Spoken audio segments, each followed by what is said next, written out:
And welcome to the Filmstein podcast, a podcast where we are challenged with trying to articulate a love for art and storytelling. Today I'm joined by my coughing friend, Lucy. Hello, everyone. I'm glad everybody could join us today. Thank you very much for being here, because today we will be talking about Ari Aster's 2025 film, Eddington. And I'm very curious where this conversation takes us here today. There's a lot I like about Eddington. It's a little long, and I think we all get the point, not unlike 2020. There's this obvious parallel between this AI tech company and the events that take place in Eddington. But I had a hard time cracking that nut, and the nut I did kind of find was this Darwinian kind of drive of society. The major through line of the plot, at the very least, is this necessity to do things you may or may not do anyways for the chance at love, for the chance of partnership or sex. Correct me if I'm wrong, but I think almost every action comes out of some kind of place of passion. From being wronged, for being horny, infatuated. It starts to suggest to me that Ari Aster is trivializing our entire nature and our entire way of life through a Darwinian natural selection lens.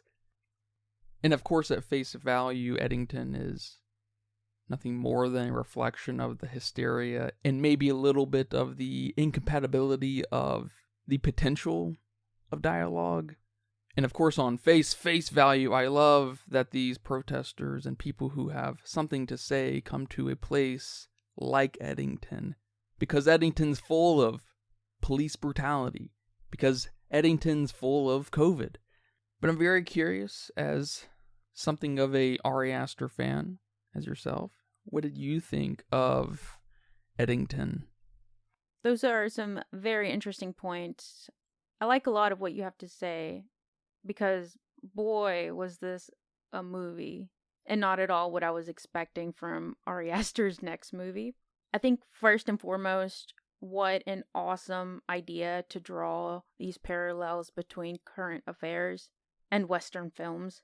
Now, I haven't seen many Westerns, especially any I've particularly liked, unless you want to count Rango. But a lot of the isms are there.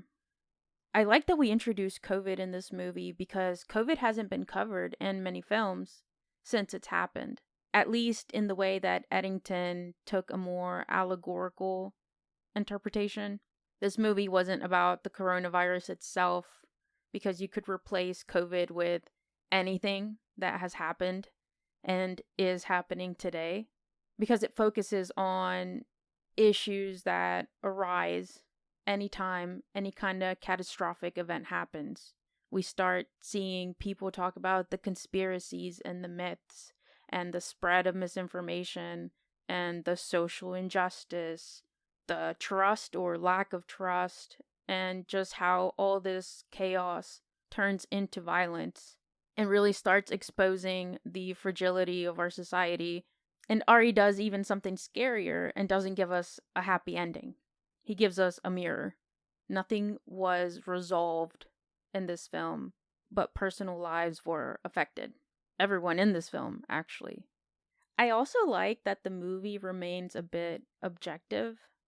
Maybe not in the traditional sense, but that its perspective remains balanced. No matter which side of the story you see, it makes fun of everyone, not just a specific side. And what stood out the most to me, and maybe this is just a me thing, but what stood out the most to me was this mirror Ari is holding in front of you. How you experience the film changes depending on your own political views and your own political values, and maybe insecurities. The stronger your stance, or the more polarized position you hold, the more the film hits you and resonates with you or provokes you. I love that this film has a purpose, has a so what, a world impact, great, beautiful, I love it. But this film was a lot to digest. A lot happens here, and there are a lot of characters to keep track of. And while the performances, of course, were great, I had a hard time following each of the characters and what they symbolized. For example, what in the world did the homeless man symbolize? He's got to be important because he's throughout the entire film from beginning to end. I think we even start the movie with him. What does Joe's father-in-law symbolize? This man is literally on a mantle, even though he's not here with the characters. He's often talked about. And probably the most confusing to me was Vernon, Austin Butler's character. He's this sort of cult leader in a way, but is that the only thing he's symbolizing? And we have many other great characters that I see in a specific way, again, because of my own political views and values. And trying to separate that and truly see what Ari is trying to say is a little bit hard. You know, with characters like Sarah, like Michael, like Brian. The setting was awesome. Definitely served it the Western homage along with the title. I loved the wide shots and how isolated and dusty everything felt. Even the score had this awesome blend of Western with something modern. I also loved all the COVID-isms. Takes you back. Like with people having their masks not covering their nose. The good old days. The good old days. I loved all the satire and the mocking. And I loved that it didn't feel shallow. There was a point to everything he made fun of. But like COVID, this movie was long and exhausting. The pacing was not my favorite thing. And I felt like the movie picked up in tension and pacing after Louise left, which was like an hour and a half into the movie. And I think I can sum up how I felt about the film with a line that really resonated with me that Joe said to Ted Garcia. I am a more honest human being than you. And it just goes to show deep down we're all trying to be our best selves, and everyone believes they're acting with good morals and values and respect and righteousness, when in reality, and ironically, that's the problem. It's not about what you believe or what you're appearing and enforcing your beliefs, but maybe confronting your own motives and your own truths, and that being enough. And quitting these comparison games. Everyone is so convinced of their own honesty, and that is what has escalated this social chaos. And then Ari sprinkles in this extra layer by letting us know that in the end we're all just puppets, as we see Joe in his vegetative state. Yeah, the pacing's really interesting in this film. It's entirely too long, obviously by design, because by the third act, you're like, man, this started with COVID. And through a kind of retroactive lens of just today, 2025, it kind of captures that same feeling of, man, COVID at its peak was 5 years ago. And just look at what all has happened. And I like that you bring up the shallowness of this film, because in one way, it's shallow because it feels like just the reflection of real life. But there's something deeply specific about all the little isms, like you were talking about, the little protests, the kneeling, the masks beneath the nose, something that's going to be lost probably in 30 years, right? But we all lived through this very deeply and frankly loudly and intrusively, right? On many of our lives.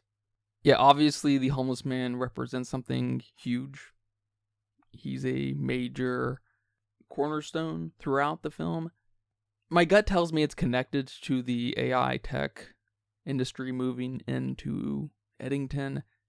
I'm not too sure, but I can answer your wonders about why Austin Butler is here, and I think he is here to bring balance. I think we see balance here a lot, but he brings this radicalized balance to the literalized manifestation of Antifa at the very end, who basically kills Joe without killing him.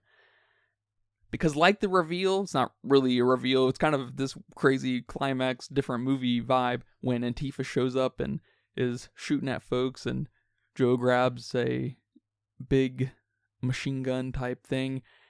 They have a shootout, but we also have this kind of reveal that Austin Butler's character is also real. Because until we actually see him when they have dinner or something, or at the very end when we see Emma Stone's character is pregnant, it kind of materializes these voices that are just, for better or worse, really just these figments of our imagination. But what's kind of interesting about these elements of balance is none of them neutralize each other. They really only breed more chaos. Mm-hmm. Like Joaquin Phoenix's character, Joe, and Pedro Pascal's character, Ted, they have these literalizations of balance through action, through political competition, through romantic competition, historical competition. We even have that crossing over moment where that girl who's protesting, she's kind of the main protester. Sarah, she was once involved with one of the cops, Michael, and she confronts him at one point, telling him he should be on our side. What are you doing? You're working for the enemy. And of course we have the literal protesting of things like cop brutality to a police force, of course, but like Joe says throughout the film, there is nothing like that is happening here in Eddington. But we still have this weird balance of them protesting police brutality to the police. And I can't remember exactly when he says it, but he says something along the lines of COVID also not existing in Eddington, and I just love that. Because who's sick in the movie? I don't think anyone's sick. I think he has asthma, and it's suggested throughout the entire film, does he or does he not have COVID? Like we've all experienced from folks coughing around us. Your mind goes straight to COVID, maybe even today. But of course he has asthma to kind of subvert that. He's coughed on by the homeless man at the very beginning, right? Which is a great use of the homeless man because he's a pollutant of society, homeless people, at least in a artistic sense. He's spreading the filth, and we spend the entirety of the movie no one having COVID, and then it's revealed to us finally that Joe has COVID. And to your point, is there this implication that, yeah, Joe's a puppet now, he's going to be controlled until he's no longer mayor? Is there this suggestion that those who had COVID were plants to develop this narrative? I don't think it's coincidental that Joe Cross's name is Joe, and he ends up being somewhat of a vegetable, like our former president. I don't think it's coincidental that there's this suggestion of this puppetry happening and this brain deadness that takes place when you become a man of power. That's interesting about Joe's name. I kind of took that as him being the audience surrogate, you know, being an average Joe, being us. But then as things unfolded, I no longer took him as the audience surrogate. And there's something to that. I think that's a really good point, because I also think he is the only man of reason in that he tries to reason. Because like the audience, he's the only person who's like, what the hell's going on? This is, what is wrong with the world? Yeah. It's maybe unfortunate that perspective, the confused perspective, is the only voice of reason in the movie and in today, maybe. But then he goes on and kills Ted, and I'm like, ah. Yeah, of course, then the major kind of through line takes over. He commits some crimes of passion. And it's kind of funny upon first viewing, upon preliminary kind of thoughts, I was thinking, man, Eddington doesn't have a lot of woman problems, relationship issues. They're just maybe not quite as obvious as his other three films. Emma Stone's character, Louise, is bizarre. I like that I like that we don't have a lot of history on her. The fact that she makes these weird, ornate things is cool. It suggests the maybe cringiest thing to come out of COVID, that now everyone has a expertise in art, a hobby. I'm surprised she wasn't making bread. And even funnier, to make a business out of it. I love that Joe buys them. Yes. To your point about Luis's dad, I think he simply represents this simpler time kind of mindset. Things always used to be better and greener, less crime, less hate. People did their jobs better. You're never going to live up to your dad. Yeah, I really like this passion through line that all our characters do the things they do because of how they felt about someone. Brian is infatuated with Sarah. Sarah is infatuated with Michael. There's some kind of relationship there. Eric, I think, likes Sarah too. I'm not sure. But Joe's relationship with Louise is the star, the most passionate one, the one that makes him commit murder and get involved into other crazy stuff. And it did make me so sad for him, almost to justify his actions. And I'm not sure exactly when the events unfold, but at one point we see Louise and she's pregnant. And at the beginning of the film, we saw Joe watching a video in his car about how to convince your partner that it's time to have a baby. And man, I just felt for him. And anytime Joe wanted to initiate something with his wife, she would bring up her trauma. Even Ted Garcia, who was in a relationship with Luis at one point, called her weird. And, no one knows the truth, right? Especially when you start talking about exes. Exes are going to say whatever, even if that's not what happened in the relationship. But then we pan to her later and see her happy with child, with Vernon, we can't help but to sympathize with Joe to a degree. So I really like what you have to say about Ari reminding us that we're just creatures of passion. In his other films, we're creatures of passion. And our own passion gets us into this chaos. Yeah, I think we see a whole spectrum of this Darwinism kind of at play. And I feel like Brian's maybe the greatest example of natural selection, in that he is just adapting to what he wants. He's going to take on this new identity and set of ideals and become an ally of Sarah to get in her pants. But I love that it feels like this is Ari's way of trivializing motives and the scary things that can permeate from completely unintentional, actions. I love the process too of Brian adapting or converting or whatever you want to call that, because we see him Google stuff like how to become an ally or how to protest, and it just becomes so trivial and funny. Not completely unlike trying to become a pro in whatever your crush is into. You want to get into the music they're into. You want to watch their favorite movies. You want to be where they're at. You want to go to the skating rink when they're there. But instead, he's learning about her agenda and what she stands for, to be seen by her. I also love how he's probably the epitome of fickle in the movie, especially his story, his arc, and being the savior in the end and getting all this recognition and starting these funding, and I don't know, I don't remember, but just seeing how it can escalate so fast no matter what your motive or your intention was to begin with. He didn't lay any of that foundation work to be where he is now. Yeah, there's an emphasis on time and place. Mm-hmm. I will also add one specific thing I like about Joe and Ted's dynamic is they're always arguing about something else that's not happening on screen because they have that kind of romantic entanglement.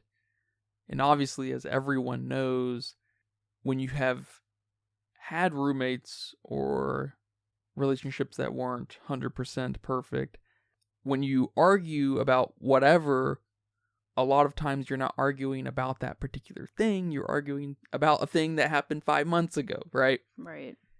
It's great characterization, great way to build exposition without telling us. Great way to build investment. It's natural, obvious drama. It's just good writing, obviously. And masterfully, it lays the framework for the entirety of the movie. All right, man. Well, thank you very much for watching Eddington with me and talking about it here today. You're welcome. Do you have a budget guess? Ari is the king of budget. He's pretty good.